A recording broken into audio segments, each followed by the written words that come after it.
Oh, beautiful. Look at that. I'm Stephen Couture, Associate Professor in the Department of Biological Sciences at Florida Atlantic University.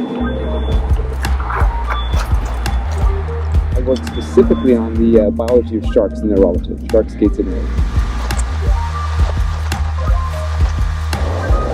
So some of the stuff that we do in my lab deals specifically with how the sharks sense the world, how they use their senses, their eyes, their nose, their electroreceptors to detect prey or predators.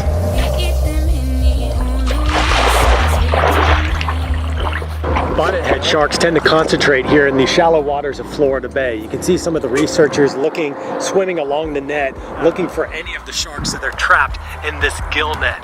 Once they are, they'll be splashing in the water. We immediately go out there, catch them, free them, get them in the boat. We started like 2 hours ago, not even 2 hours ago, and we've already got a couple sharks in the tank. So I think we're doing really well.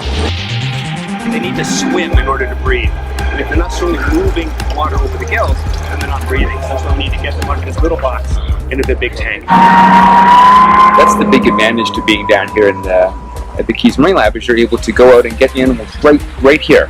Or bring them literally around the corner to the lab. It's a very short transport, minimum stress for the animals. Both here, they're both swimming well. Looks really good. Putting them in facilities that are the exact same water they were extracted from.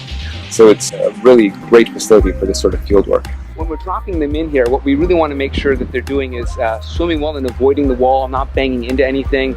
You know, they've never seen a wall before in their life out there in the wild. And so when they're brought into this enclosure, all of a sudden, they're encountering walls for the first time. What do I do with these? And so what happens sometimes, if they can't adjust, they'll bang into the wall and stop swimming.